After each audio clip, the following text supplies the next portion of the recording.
of your chair, and your chair can even tip back. So absolutely, we need people, we need architects who are people with disabilities, or at the very least, the architect bring in the person with the disability to see how can you manage with this. Is there something that we can do better? Tell us what is comfortable for you, what would make you be a regular, and I say that with quotes, a regular person using this ramp. And that's what really will make the world all inclusive, is by including us from the very beginning. And I noticed, Kurt, that you're in this beautiful park, beautiful atmosphere, beautiful playground there. Let's talk about children with disabilities at play. That park is great for a child that doesn't have a disability. But what about including wheelchair swings? Things that you don't even need to get out of your wheelchair to use it. Like that would be all inclusive.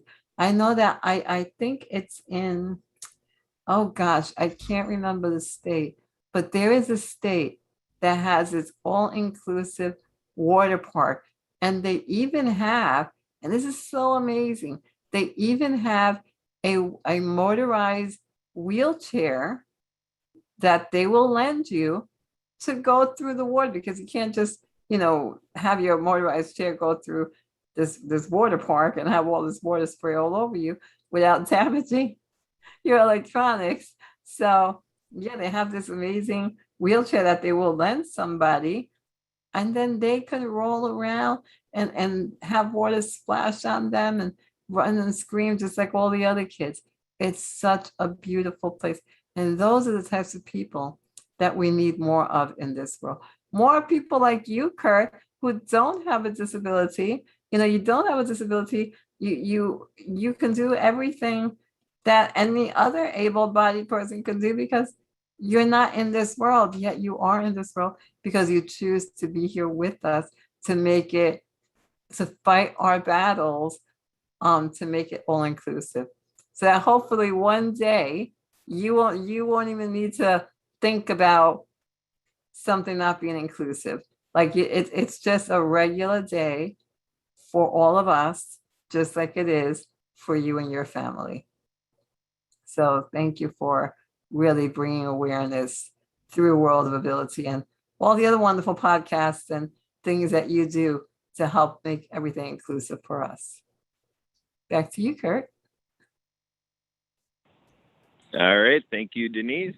So we're going to kind of sort of shift, but not entirely. We're kind of in this real a matter of fact and real down to earth and, just solemn facts, but we're going to shift over into a little bit of a topic of comedy. And I don't want to commit. We're going to get right into this and get comical, but we have a gentleman here, Mel Austin, that really delivers a lot of clean comedy and brings forth humor in a way that is very favorable, and a lot of good mission there.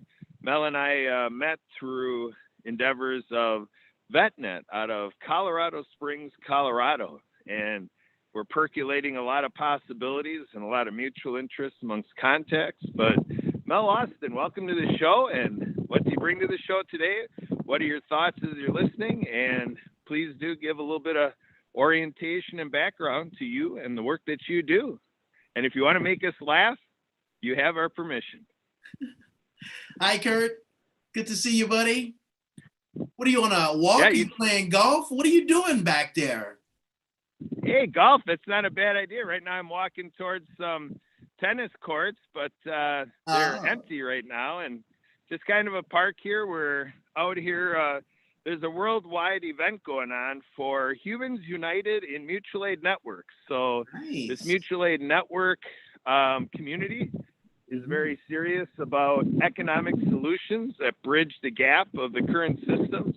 And, a lot of things with the sharing economy and barter and alternative currencies and all sorts of stuff. So it's something that spawned out of work out of Madison, Wisconsin. And we're out here, my family and I and a couple friends are out here in this park in Waukesha County, Wisconsin, Waukesha, Wisconsin, the city. And, we're talking about a lot of the community work and so forth. So that's why we're out here. And if people want to check out mutual aid networks, go to mutualaidnetworks.org. So Mel, does that give you a little idea? Yeah, absolutely. Well, thanks for having me, Kurt. And hello to everyone else on the panel and tuning in. I am a professional clean comedian. I've been doing stand-up comedy almost 26 years. I'm a U.S. Marine, and I'm also a laughter yoga instructor. And so listening to the conversations before I got on it, really just brings home to me the power and the importance of laughter. I'm not really sure if you are all aware. Of course, there's all kinds of slogans everywhere, but it's true. Laughter truly does heal. Every time you laugh, your organs are vibrating inside. And with those vibrations, you increase the blood flow, the circulation, which actually provides healing. And when we look at the community of disabilities, the way this is played out is at one point my team went in and did a show at the Metropolitan Hospital in Norwalk, California. And the show was so much fun. We had a great time. But what really blew us away is that because of the laughter, the supervisor explained to us that the patients were calm for almost 5 days afterwards. And so it really, it blew my mind, and it really made me really appreciate how laughter really does heal everyone. And so I mentioned earlier that I am a laughter yoga instructor. And with that, I definitely learn even more about how to use forced laughter to really generate those health benefits. Because what happens is once you start laughing, even if it's not based off of something you watched or heard, and you just start doing it, all of a sudden you can't control it. And when you're with others, it's very infectious, and now you really can't stop. So I just really respect the stand that you take. One of my kids diagnosed with Asperger's, and so I really do appreciate this platform that can really talk about wonderful ideas to keep them whole and having fun and really benefiting from different sources that are available, like laughter.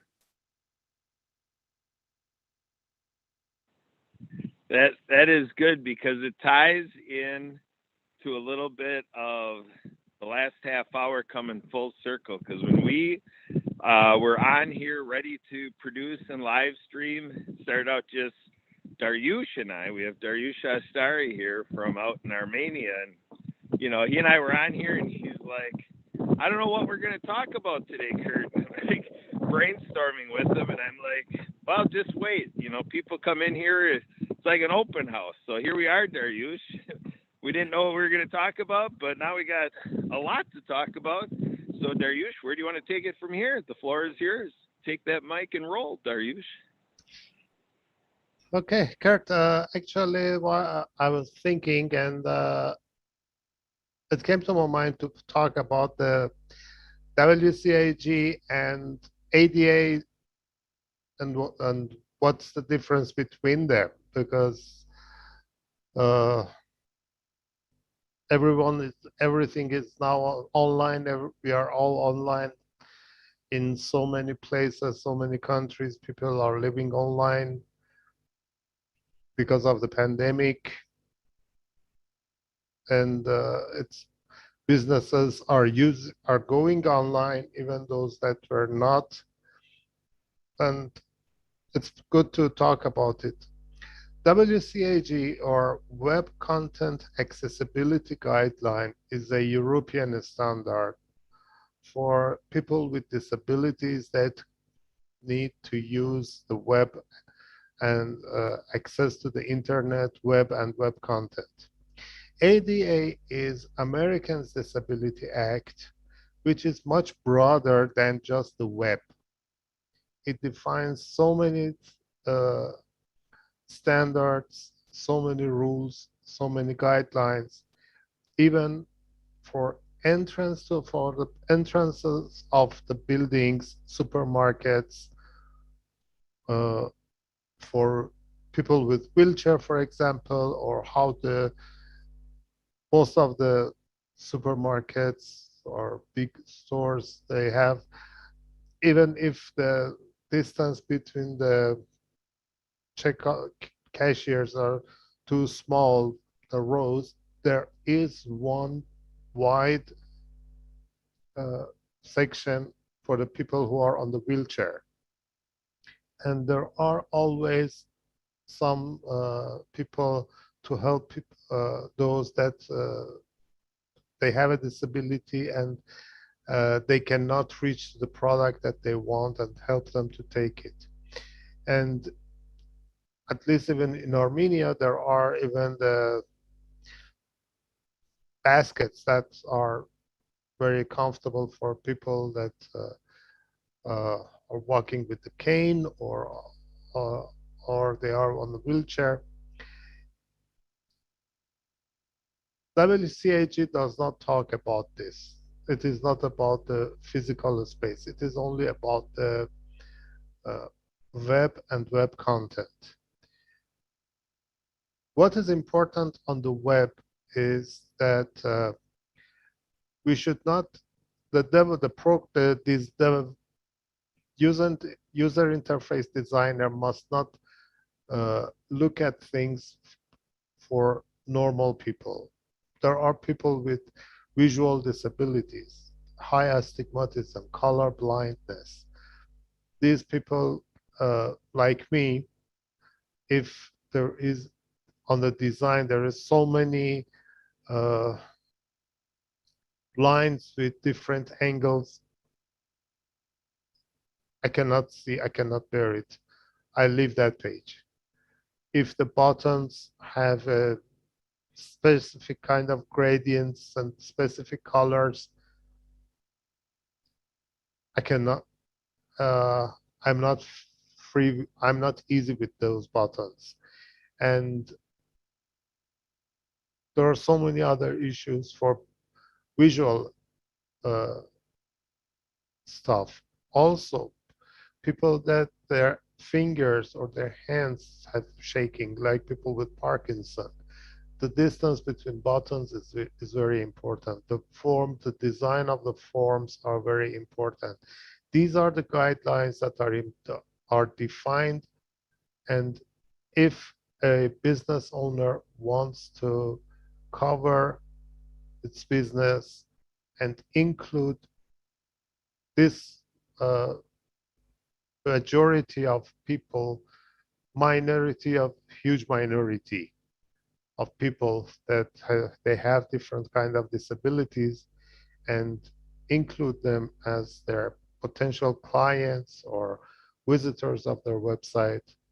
If they follow these rules, they will include it, and people will use their website, their service so much. Otherwise, like me, just I go into the website, see I cannot bear the colors, the design bothers me, I feel headache, I feel pain in my eyes. I just close the tab or move to another website. I have a question. Yes. Which one of those difficulties, as I may say, or challenges, do you say is due to your autism? Because I understand that you said you have obviously be high function, but you have autism, and I do too. So I was just curious. No, I don't have autism. I have color blindness and high Okay. astigmatism. Mutism, okay. Astigmatism. Astigmatism, Yes. okay.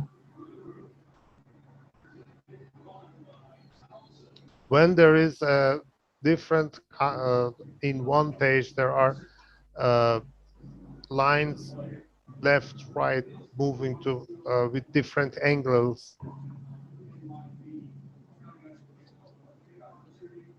and text. There is a text over it without background. I cannot read that text, and those lines are bothering. I cannot bear them. So And how do you overcome this as far as since our world is becoming more and more of a challenge to people with astigmatism, as far as because of the world evolving to be 100% online, where even people's social life is online, in addition to a lot of work from home jobs becoming even more common after the pandemic. So, what would be your advice to people with your similar condition this of how you function with it? this is what we are talking about. People Mhm. like me, when when we face with such kind of websites, I cannot use it. I just close the website and go to another, go do something else So because my yes. company is focused on helping special needs, as we call it. It's a tutoring company, tutoring, business consulting, and book writing service company. Mm-hmm, And we target special needs. mm-hmm. So would you say that if a page so I would like to appear, my website to be appealing to someone with your condition among many others. Um, would you say that having less colors or having maybe more dull, such as white, off-white and that kind, what's better for you as far as the background and all the graphic part of the website? This is what we are talking about. We have talked about it so many times. Uh, People that have color blindness, we see colors, but in a different way. And only 3% of colorblind people see the world black and white and grayscale.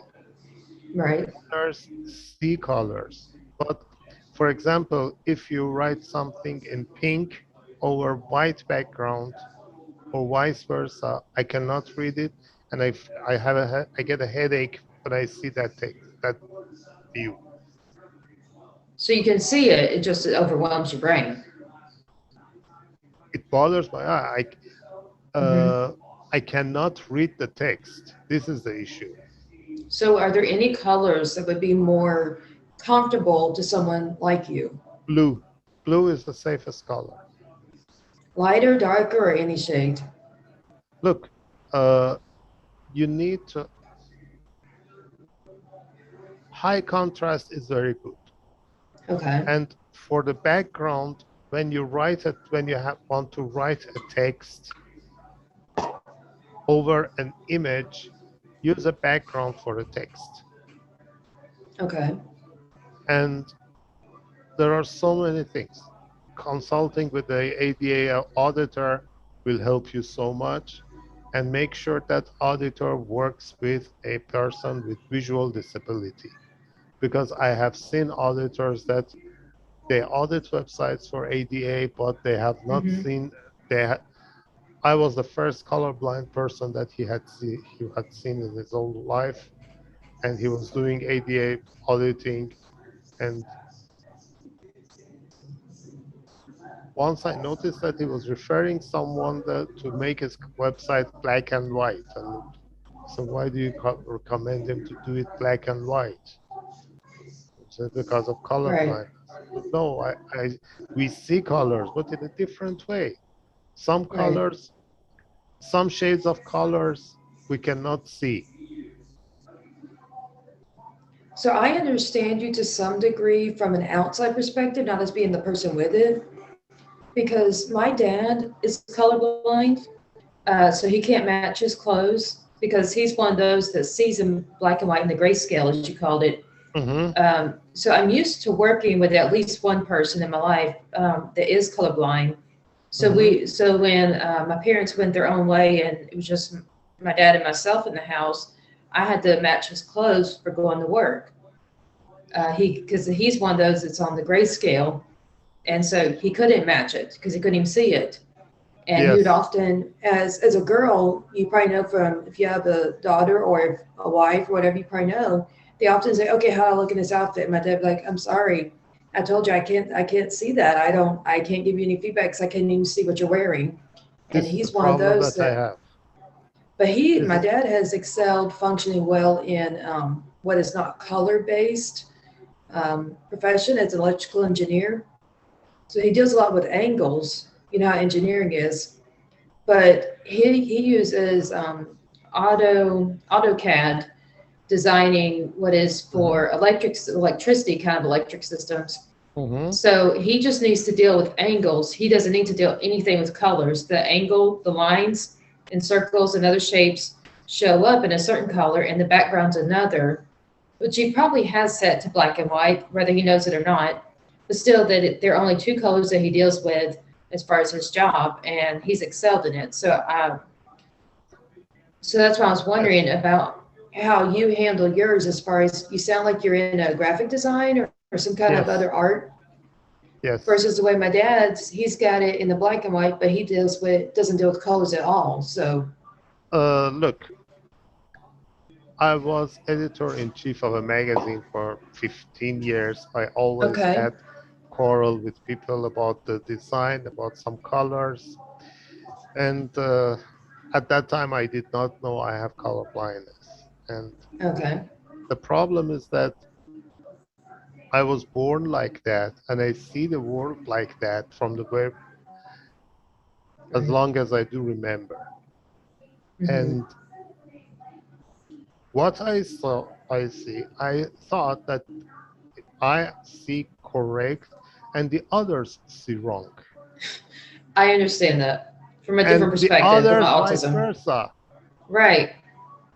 Now, I am not just all, I don't have just color blindness, I have astigmatism too. Normally, the axis of your eye is must be, for example, this size. Mine is like this. Mm-hmm. And when I have my eyeglass is not just for see for reading, but for Right. astigmatism too at the same time. Do you have what we call blue IQ glasses? No, They're like blue. They cause you to blue shades of blue to not show to block blue rays. look, there are four types of color blindness. One is Right. see the world black and white, and three of them, each of them has sensitivity to different shades of some colors. Right. I was wondering for listeners what kind of glasses you get for that because our listeners, what if some of these listeners have that condition and they I want to don't know? use it. I don't use colorblind eyeglasses. So you said you use a different one. I was wondering what that kind is. I don't use any specific eyeglass for my color blindness, and But for this other I do the condition, design. I do the design. I'm a web developer, and this helps me to on my designs. When I create something, when I mm-hmm. design a web page, it is automatically safe for people with color blindness and high Right. astigmatism. And I use this disability for my work. If Right. I You make it use, an asset, as I say. sorry, You make it an asset, as I say. right, exactly. If I want to use it, if I want to use those glasses, I see the things like the others, then I cannot do the design like that. When I create a web page and it is automatically ADA compliant, you don't need to do Right. anything with that because someone with this disability has created it. And if I can see it correct, other people can see it correct. But if you create something and you look correct, I may not see it like that because your Right. eyes are correct. My eyes has problem. But I understand you from another perspective because I have autism. So if you're familiar with how with autism, they can only understand, typically, they can only understand literal statements. They can't understand like what they received as through hearing, seeing, or other forms of receiving information into the brain. Autistics don't get it. They can't read your facial movements, like your gestures, your looks, your expressions, your hand gestures, the tone of voice. They can't read it. They don't read the different tones. They just hear you monotone, even if you're not. And they understand Yes. words only when they're in the literal statement, which means that someone like myself with it is in another way blind to the way that the rest of the world sees things. Ours is more metaphoric, but still, in a sense, do you see what I mean? Like, I understand that in another form because the way you receive information when you're communicating with somebody, mine is different. But Yes. since I've had it, what we believe was my DTP shot at age 10 months old that caused it. So I don't remember my first 2 months of my life. So I pretty much, for all I've known, always had it. So I've never known the world any other way, the normal way. So in a different way, I understand you as far as we see it different. But since we've always had it, we don't know that it's different until somebody says, hey, guess what? You have this. And then we possibly research our conditions and become aware of what is, quote, this, whichever is the label we're given. Uh,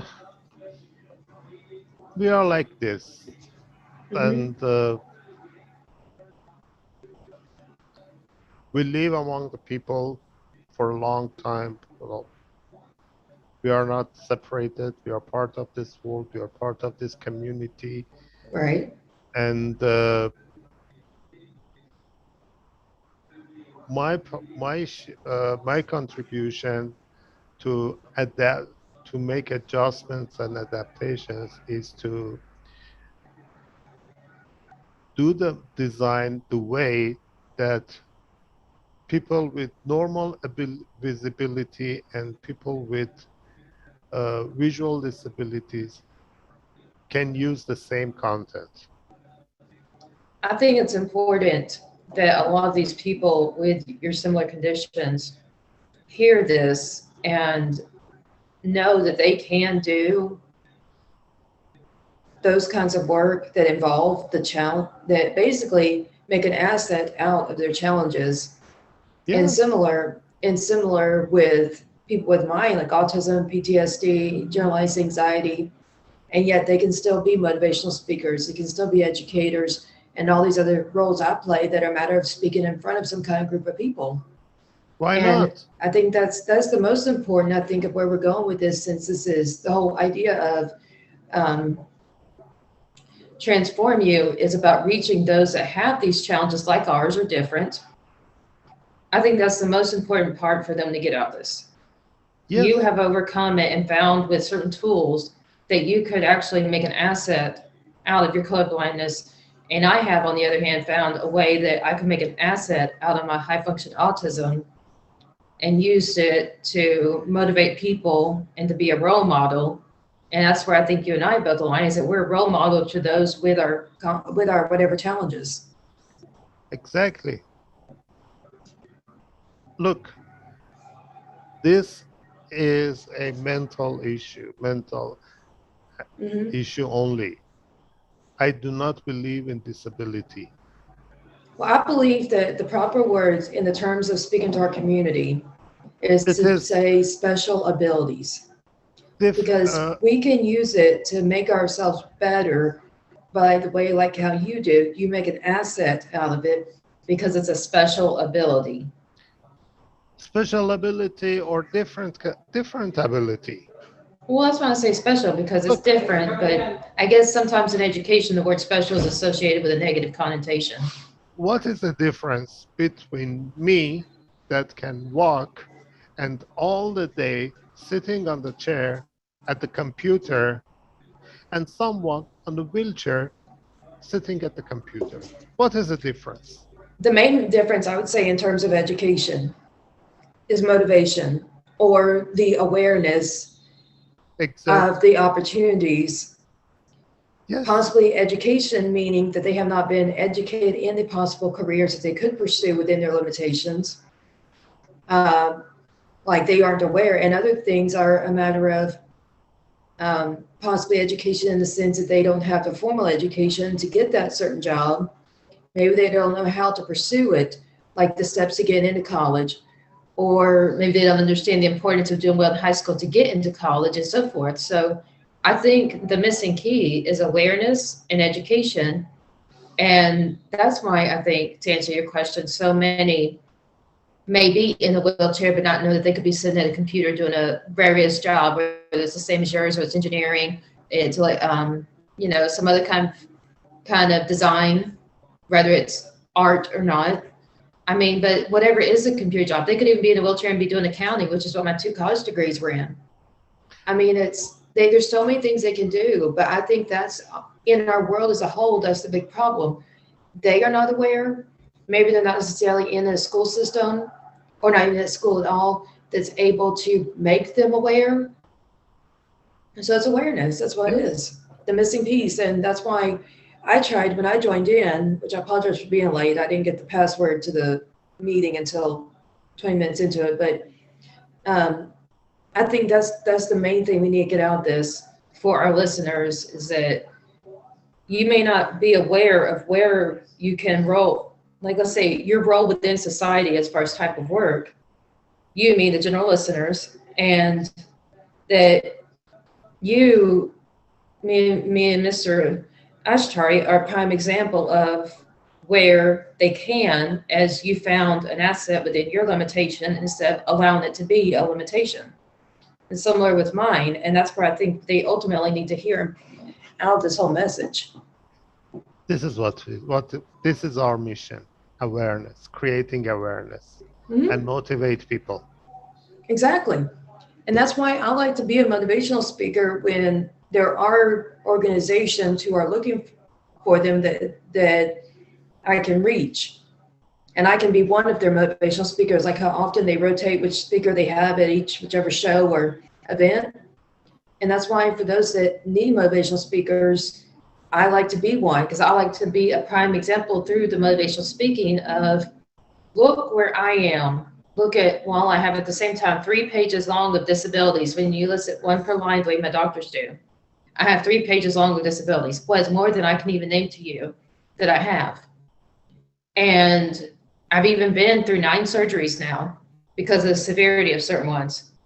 But yet, here I'm at the same time running 2 businesses that are, one's a tutoring writing business consulting company, one's a bookstore where we sell books that I write, because I'm also an author.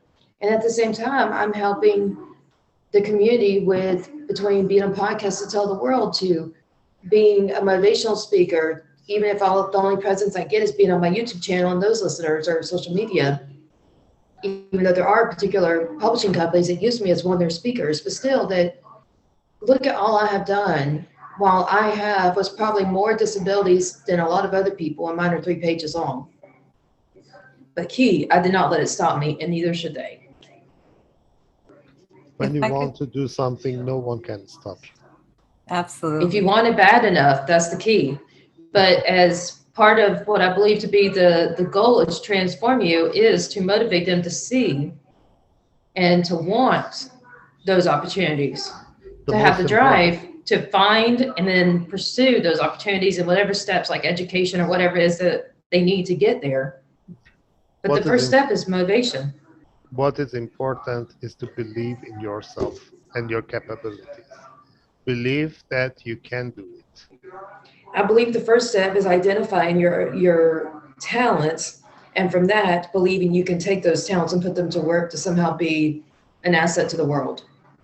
And that even if all they're doing is a minimum wage job, they still are of value to the community, and they're still of value to the world in some way or another. Because even if, they may think, well, I don't make these hundreds of thousands, or I don't make these thousands per month, or whatever kind of big check, that they still need to know if that's all they're capable of doing, they are still of value to society, and that they are still important. So pursue that, and don't let being at that level be your limitation to stop you from pursuing it and to decide to not pursue anything.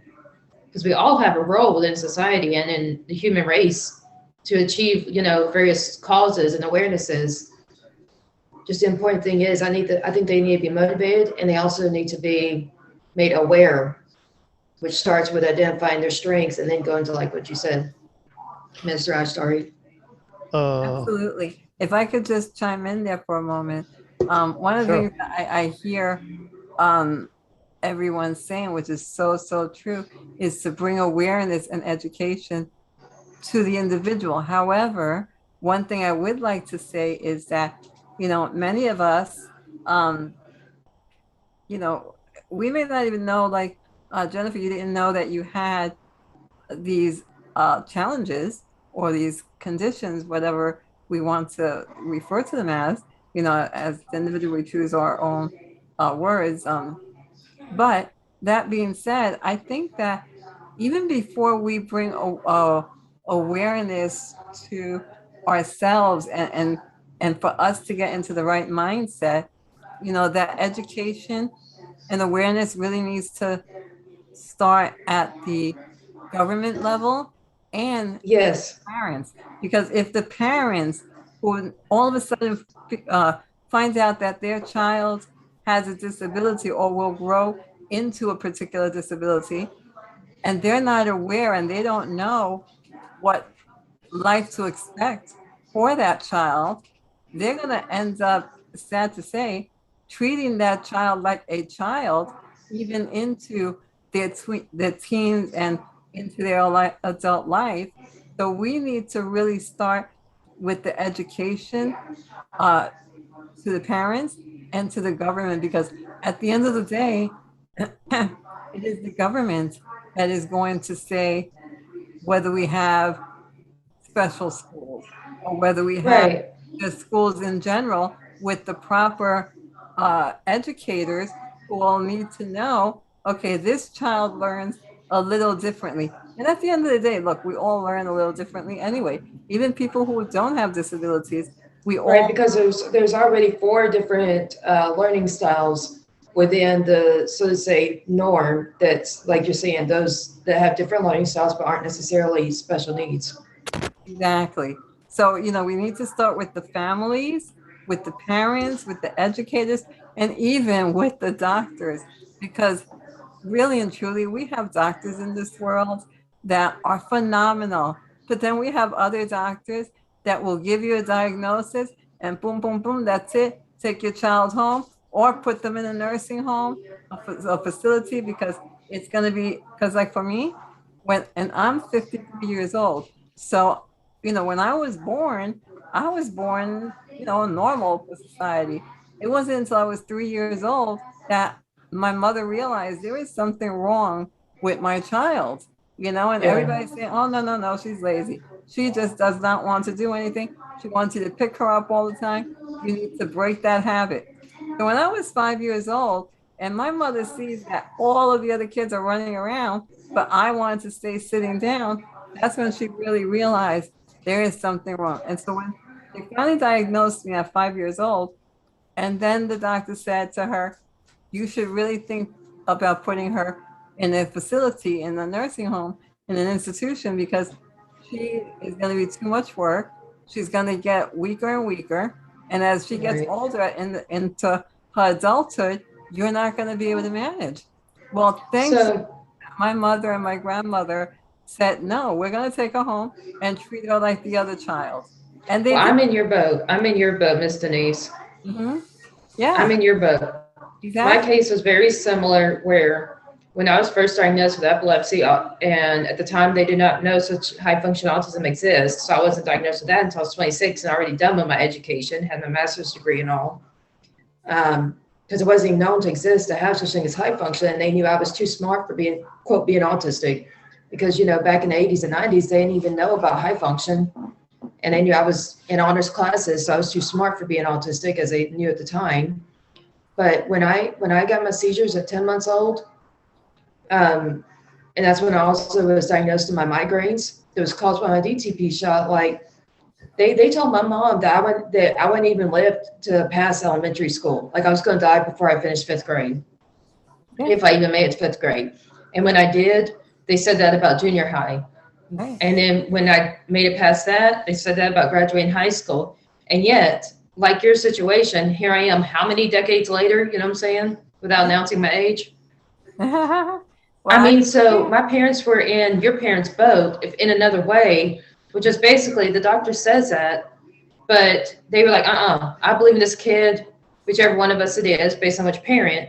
Right. But they either way, the parent didn't give up, even if the doctor already was. Yeah.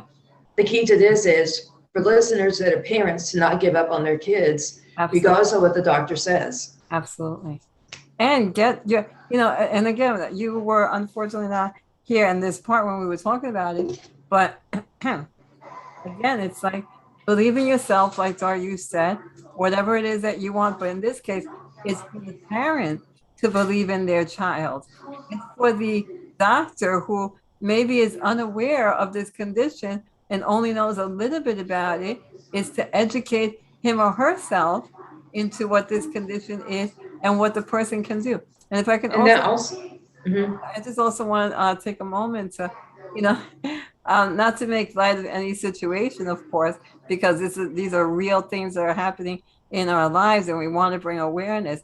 But if I can just say to Mel, thank you for joining us because, oh my gosh, Mel, you are so correct. And when you say that laughter is the best medicine, I gotta tell you, when I am in pain now, because I get chronic pain, there are times that I'm like, la, la, la, la, ooh, I'm making all these weird, funky sounds, but I To make am yourself laugh, right? absolutely, because that laughter, it gets your, listen, I'm not going to say it gets the pain, that doesn't make the pain go away completely.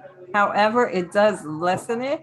And when you are laughing at yourself, and we need to laugh at ourselves, not take ourselves too seriously or a disability too seriously. Right. Because at the end of the day, you know what? If somebody falls, I know it's not necessarily nice to, laugh at their fall, but yeah, sometimes it's funny. Sometimes the way things, Well, they're not hurt. sometimes it's just making light of the bad things. Exactly. See something good in it.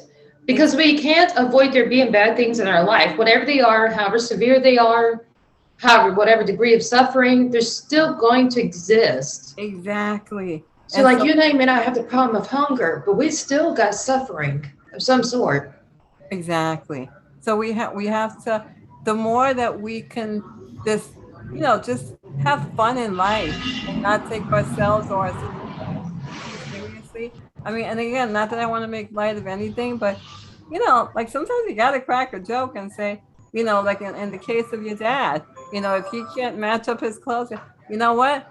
I'm gonna save a lot of money because I'm just gonna buy black and white clothes. It's just like just make light of a situation and make the best of it. Because when you're feeling good about yourself, that will come out, and then the world will be like, hey, you know what? Denise is kind of cool. Like, it doesn't phase her that she's in this motorized chair and that, her back is all crooked. Because I tell people, listen, I'm so curvy. My curves have curves. That's how curvy That's I a am. good one. That's a good joke.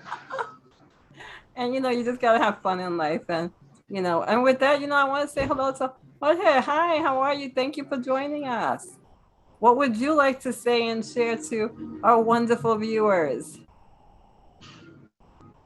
Are you addressing that to Mr. Mel? To Jorge. Jorge, hi. You're on mute. Oh, I don't see him or her. How you doing, folks? Hello, hello. Good. Would you like to share anything? Say hello. Well, thank you for having me. I'm listening and All right. taking it in, learning. Good. I'm glad Uh, that all of us here inspire you. Jennifer's a motivational speaker. So I you see. should awesome when it comes to compliances. So, and Mel has joined us, and he is a comedian at heart. He's a comedian in his life, and we all need laughter in this world. Absolutely. Which one's a comedian?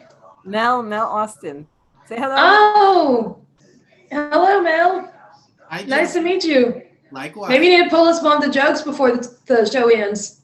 Leave our people in laughter. Well, the funny thing is that I don't tell jokes. I talk about life, and very interesting way, which usually people can relate to and then laugh. Uh, I do apologize. I'm gonna have to leave the conversation. I have another commitment, but for Jennifer and Jorge who joined us, uh, I just share with everyone that laughter really does heal. I've been doing stand up, clean comedy now almost 26 years, and I, am also a certified laughter yoga instructor. And so when you laugh, your heart, your blood flow, all those different organs inside are stimulated from the vibration of laughter.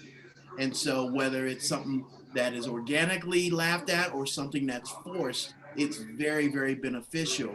And I had mentioned to them earlier that I had taken care of a group at a metropolitan hospital in Norwalk, California, and brought a team in, and man, we killed them. We killed them so good. That's our term of hitting them with Yeah. laughter. And the supervisor had mentioned that they were calm for almost 5 days afterwards.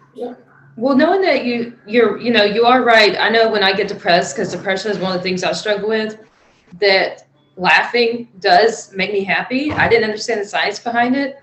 But for that reason, for the listeners that may struggle with depression or flight mode, as we call it, the low point of PTSD, would you mind sharing what's your YouTube channel or wherever else that they could watch you do these jokes and to get their dose of happiness, if I may say?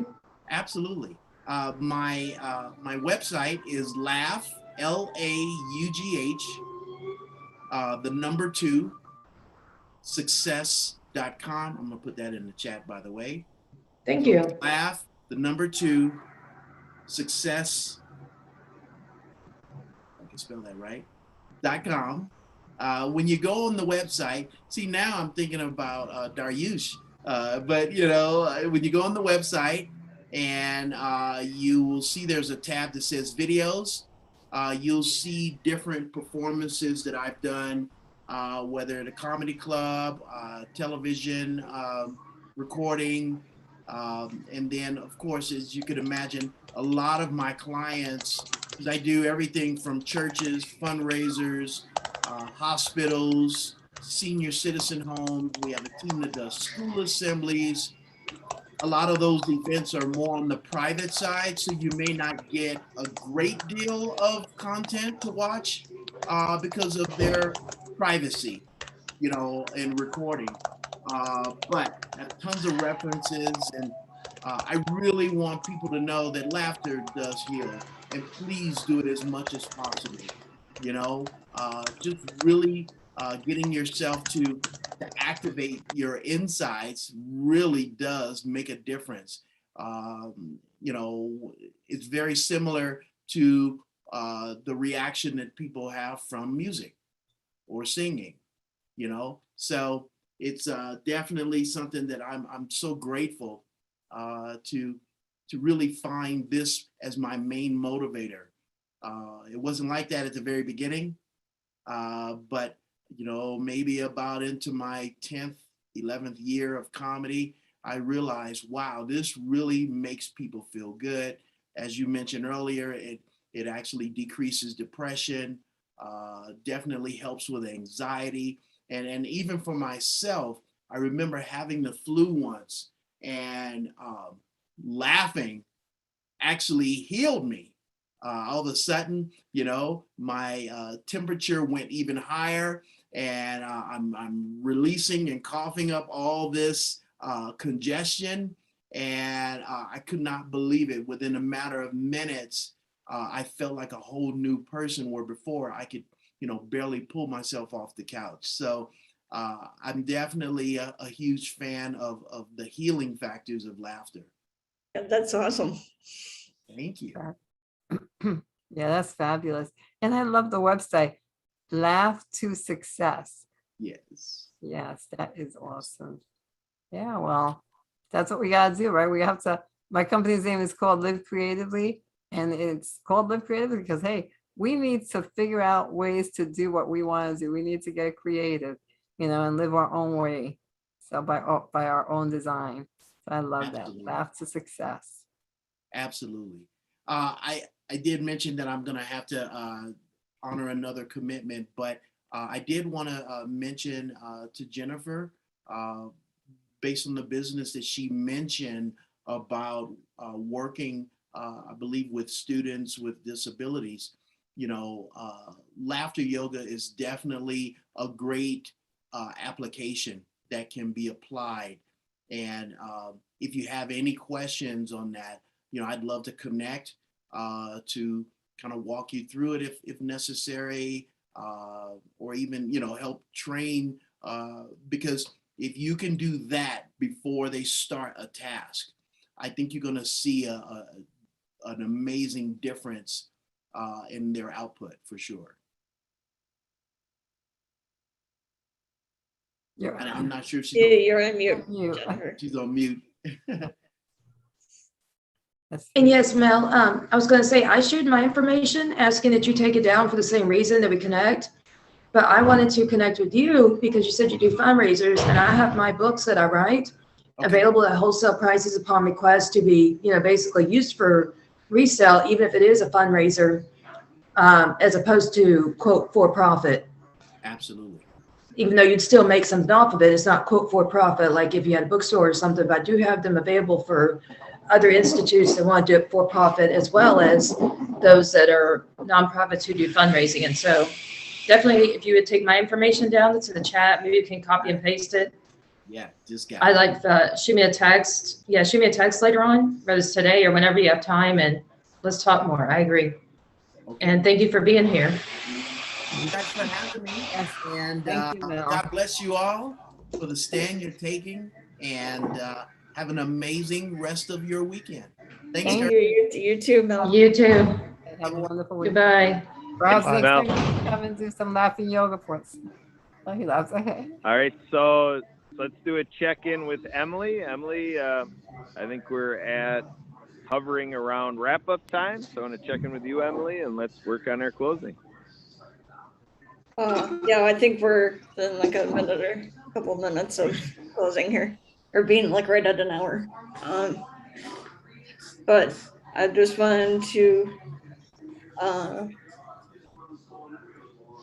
thank everybody who joined us today, and all of everybody who tuned in to listen, and to encourage everybody to tune in next week, same time, same place. And over to you, Kurt. All right, thank you, Emily. And as we were expressing, big thanks to Mel Austin, and thank you, Dariush and Jennifer and Denise and Jorge and Emily again. So great podcast of gratitude and wonderful attitude. And now we leave it to you to reach your altitude. So again, I am Kurt Roskoff. I am pleased to be with this team here at the World of Ability podcast. Again, 4 shows produced with the World of Ability Podcast Network, and we're open to new ideas. To catch a little bit of background on a few of these podcasts, go to worldofability.com/shows. And we are getting a text here from Curtis Lau of Dream Trips and Secret that he regrets not being able to make it with us today. He is teaching with several students, and he wishes us well on the podcast. So we'll have to keep going with Curtis Lau and get him in here. He's one of our regular contributors, and he does make these regular efforts to join us. We're And, gonna have to get him on next. We're gonna have to get him on next week. Yeah, Emily, we're counting on you. You heard it out there in the world. We're counting on Emily to get Curtis Lau back on here for next week's show.